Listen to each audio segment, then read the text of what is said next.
Hey, welcome to Travel Tuesday Happy Hour, where we interview dope people doing dope things with one thing in common, the love for travel. We have a great guest lined up. Grab a drink, stay tuned.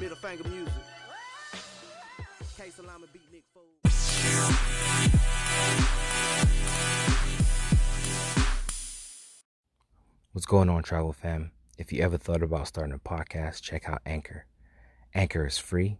Anchor will provide you tools to record and edit your podcast from your phone or your computer. Anchor will also distribute your podcast to multiple streaming platforms like Spotify, Apple Podcasts, and many more. You can make money from your podcast with no minimum listenership. Everything you need right in one app. Download the free Anchor app or go to anchor.fm to get started. Hey, how are you guys? Good. I had my drink. I'm ready. Oh, you ready for this? So we're gonna take this shot real quick. Hey, cheers. Woo! That was good. Yes. All right. So tell us who you are. So I'm Renee. I'm a teacher from the Bronx that travels. And that's kind of really it. Well, are you born and raised in New York, or are you just born and raised Bronx boogie down all day? Oh my God! Y'all hear the Remy Ma in her voice? Oh no! Oh no! Oh man! So, as a teacher, and I'm gonna kind of bounce around a little bit. Your last person at some point or another, IG is gonna shut you down. So I just want to make sure we good. You know what I mean? As a teacher, do you like talk to your children about traveling, or your travels? I do. So usually when I'm coming back from a travel, half the time I'm flying from the airport straight to the classroom. Because one of the struggles, I mean, it's a blessing and a curse. So the blessing with being a teacher is that, you know, all my vacation days are already pre-planned. But the problem a lot of times is like those are usually the higher seasons for traveling. So you really have to plan ahead of time in order for it to be cost efficient. And then it's also a lot of times in order for me to get a cheaper flight, I'd have to like fly in that morning that I'm supposed to be at work. So I usually literally are leaving from the airport straight to class. Wow. Which means then we spend our day talking about Miss Mason's trip because I'm usually not ready to teach. Oh man, so that's kind of amazing, right? Because like you just went to Ghana, right? Mm-hmm. And so you guys were already out of school by the time you left for Ghana. Yeah. And then the trip wasn't over till about the second.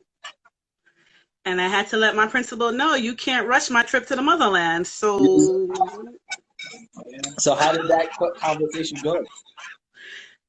It wasn't an option. Like I let them know, like, I mean, I kind of called out sick a little bit, but like they knew, like I told them like, I'm not going to be there. Oh, wow. But I usually don't. So like, again, because it's really frowned upon in education to like take the extra days, which is why I usually really try to like squeeze it in between the time that I have. But shout out Chrissy. She was in Ghana too.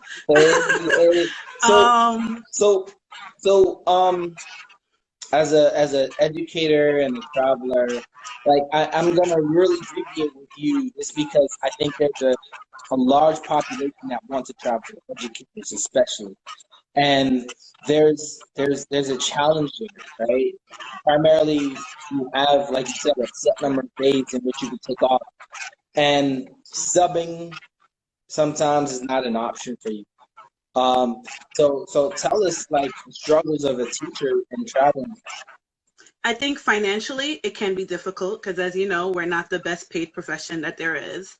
I also feel like trying to have additional forms of income, like working second jobs, can be also difficult because by the time you get home, you're kind of really too tired to even think about going to another job.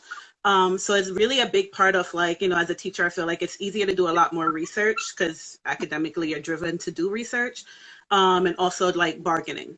I think it's also another thing where it's easier to find it's an easier profession for you to really try to stick to like being financially focused when it comes to traveling. Okay, okay. And so, what got you into traveling? Like, how long? Well, first, how long have you been teaching? And then, what got you? I've been teaching for 13 years. Oh, Yeah. bless your soul. Bless your soul. Let me have a drink for that. I think it's my parents. I'm of Jamaican descent. So it was one of those things that, you know, if school got out on the 26th, on the 27th, they were shipping me somewhere, usually back home to Jamaica or back to like Canada. We have family in Canada. We have family in London. So it always kind of just started off that I always spent my summers away. And as luxury as that sound, it was more of just like me being amongst my family, and my parents they were working 2 jobs, both of them. So it's like they didn't have time to sit home with me. So a lot of it was they would just ship me out. So it kind of just became a habit that when it's summertime, I'm supposed to like fly out in a sense. Fun times. Fun times. So from there, as an adult, like what made it like more? What made you comfortable saying, you know, I can travel more now? I think it's like a lot. I went to school in New Hampshire, and being amongst, I mean, it's not a very diverse place, and it's a place where like a lot of the people, like they were always traveling, and I just felt like, okay, well, let me try to like, and the only place I really went to at that point when I was in college was really back and forth to Jamaica. I would go to Jamaica every summer. And then it got to a point where, like, you know, my friends were like, oh, we're going to go to Germany and we're going to go here. So I think that kind of like, well, y'all ain't better than me. I'm going to Germany too. What's up? So Okay. And it kind of just started from college, and now it's like crack. Oh, wow. Well, let's not use crack. You know what? That's probably the best term right now. I'm like, Yeah. So, I know teachers, you know, shout out to the first frontline staff of you know, the doctors, the nurses, the people that have to be at the supermarkets and stuff like that. Shout out to all of y'all and everything that you guys are doing to make sure that, you know, we are taken care of and pretty much are able to continue life as if nothing's changed. But the teachers, right? Like, you guys have taken like a huge hit. Like, you go from teaching a class of, and you're in New York, so like 28 to 30 kids, to physically in the classroom, to now, have they implemented Google Classrooms with you guys? Yeah. So we're using it to remote teach now. A 50-minute session to about 40 to 45 minutes. Tell me about that. So I'm the technology teacher right now, so it hasn't been the most difficult transition for me personally was kind of getting my staff on board. Okay. Students, they use technology all the time. Like this, they were raising 21st century learners. So I don't think it's as difficult as a transition for the students. I think it's more of a difficult transition for the adults because a lot of this is very new to them. Some of them can't even reply to an email without hitting reply all. So it's a big transition. But I think, you know, we're 3 weeks in. I feel like we're doing it, you know, like I don't think there's nowhere else in the world where you can tell people to stop and drop. No other profession where you can be like, we're just switching your whole complete mode of operation and got it done, but we're getting it done. I think the harder part is like there's kids that we can't even find because we don't have working numbers or they don't have technology. So I think that's where the disconnect is going to be. So do you think that your school or your school system was prepared for something like this? Because I know there's some kids that are homeschooled, right? And each district, each school system kind of puts a guy like a little small percentage for homeschool students. Like, no one thinks that, like, all right, all these kids are going to be at school at the same time, home at the same time. Like, you think your school was prepared? Like, Google Classroom is ideal in the interim, but was your system or was your school like prepared to actually put that out full fledged? Well, we were using Google Classroom before the epidemic with grades 3, 4, 5, not to like in-depth extent, but they knew how to log in, they knew how to access it. But for like the lower grades, like we have pre-K kids who are logging in, and clearly it's not the kids who at that point, now it's really on the parents. Right. So we've never held any like workshops for parents or anything of that sort. So I don't think, again, I feel like upper grade students were ready, but not so much the lower grade. So, and this kind of leads to the other question about how has the corona pandemic kind of impacted life, right? I have a cousin of mine with a preschooler, a first grader, and a fifth grader, right? He's logging into the preschoolers like classroom. He's logging into the first grader's classroom, and he's doing all the work at home. And it's one of those situations where some of the classes like math and the sciences, it's not that easy to just. If you've been out of the game for a minute, I'm not gonna lie to you. I ain't doing no chemistry work with you. I'm a tech guy. I will do all the tech work with you.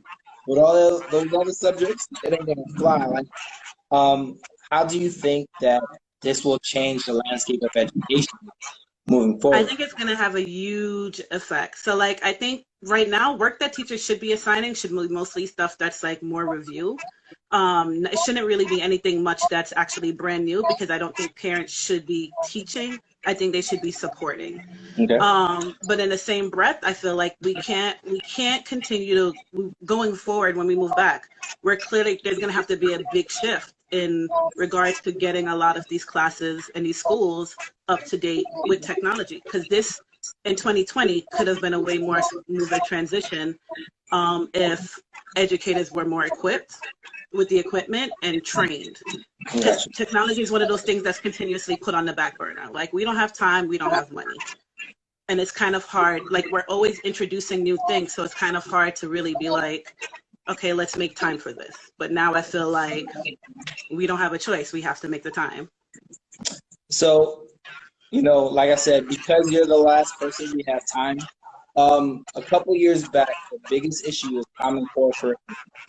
All right. I know it's a hot topic. It's a dangerous topic to touch. How do you think this pandemic kind of sheds light on that, in the sense of being prepared to, because like you said, some of what you're teaching right now, remote learning, is catch up, is review. So what that means is from this point on, they're not really learning anything new. So, and that's literally 3 months of academic that they're going to be missing out on, right? We don't know what the situation is. I'm assuming most likely we're going to have to promote everybody, but now we're promoting kids who've missed almost 3 months of their education, right? So now you're going into fifth grade, barely haven't finished fourth grade, So it's like, it's going to be interesting. I mean, I even seen a meme today that just talked about how, how kids do math with Common Core, and how they're probably learning it, carrying the one at home with their parents, because that's what they know. Because there's also that disconnect between how we were taught and how our parents were taught, and how they're supporting those students. Because we hear it all the time. The parents is like, I can't do math like that. I don't know what that is. Wow. So it's pretty much like I got to send it for the parents, and you got to send it for the kids. Wow. So, let's say you got the black card, do what you need to do, right? What would you think would help as far as education is concerned? Because, I don't have a lot of educator followers, but I think this is a very important conversation to be had, because you think about it, there's a corporate lifestyle, the parents, right? And there are a lot of parents at home struggling to maintain both corporate workflow and being able to care for their kids and teaching their kids at the same time. Like, what would you suggest to be something that can be done maybe in the future?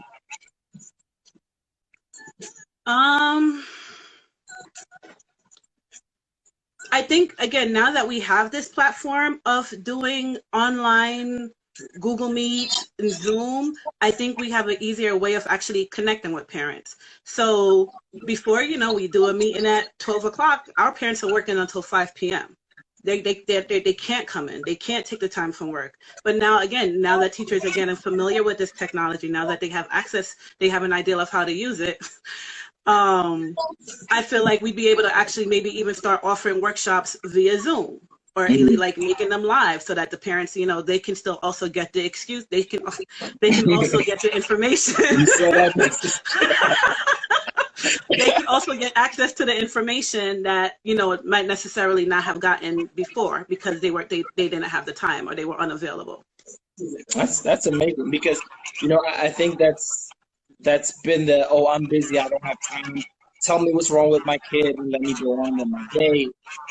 I think you're really giving more insight to what actually is going on, right? So parents are, hey, you're the teacher, you do the work, make sure they get everything done, but on the same time, they're too busy to be educated on what the kid needs to know. And in times like this, they gonna learn, and they gonna learn fast. Today. So not to hold you too much, but give us a tip for not just teachers. Actually, you know what? Give us a tip for teachers, for educators. Like, give educators some travel tips that could kind of help them get out of the mundane of, I can't go too far for because of these limited vacation days. I think we have summers, right? Summers aren't always guaranteed. They might take away our spring break. Summers are also Summers are also expensive. They are, but if you're the summer vacation is something that's always guaranteed, right? Mm-hmm. And again, the earlier you plan, the cheaper it is. Self-care, you can't take care of other people if you're not taking care of yourself. Vacation is a time to get away, to have self-recovery, to recharge. It's a hard job. That's my AP. She said we gotta call in sick. Y'all see that, right? Somebody screenshot that, please. But that opportunity to get, and you don't have to go far. Like, I'm in New York. You can literally go down to, what's the place in Jersey? Atlantic City. Go for a day. But I think it's like, a lot of it is taking the time to plan it. When you plan ahead of time, you can afford it. And you have the time and you can afford it. It's just making it a priority. Okay, awesome. That's awesome. Once again, where, IG's been hating on us the whole time. We've been on and off. Anybody have questions, we can definitely ask and answer them. Like I said, appreciate you for doing this. You could have said no. You could have been like, I'm nobody important, nobody cares what I have to say, but I really do think you dropped some jewels. I really think you dropped some jewels, especially for the people in the educational area, right? Because, I have a lot of friends who are like, oh, I can't go nowhere, or I can't do this because of my schedule. And a lot of times it's true, not being able to grab find a sub, Mm-hmm. cover your class, making sure you're not being selfish or selfless, and making sure the kids first. So once again, I appreciate you for all that you do and for being able to jump on. At this point, what's your drink? You drank your drink already? No, I'm still drinking. Let's sip. We're about to turn up the music and have fun. And like I said, man, thank you very much. This is the second time that I've done this. Around this time frame, and I really appreciate everybody that's joining, to the point where, like, you guys are now family. And I really hope that this community grows. You know what I mean? I want to be able to highlight more people. I want to be able to show how dope our people are from across the spectrum of industries. And the fact that the one thing that keeps us bonded is the fact that we all travel, right? You ain't got to be I travel 10 times a year. You travel once a year. That's fine enough for me. So, you know, anybody that's definitely down and to have a conversation with me, look, I don't bite, you know, I ask simple questions. I make sure that you enjoy yourself. I make sure everyone's comfortable, you know, and I think that was one of the things a lot of people just about, what are you asking me? What is going on? The process is pretty simple and it's pretty easy, and I appreciate you so much. No worries. You're welcome. All right. Well, you have a good rest of the day. Thank you. And turn up the music, and hopefully everybody else stays on and enjoy. All right. Bye. All right, peace. So those were my guests for this week. Another dope conversation. Keep traveling and stay safe. Until next time, peace.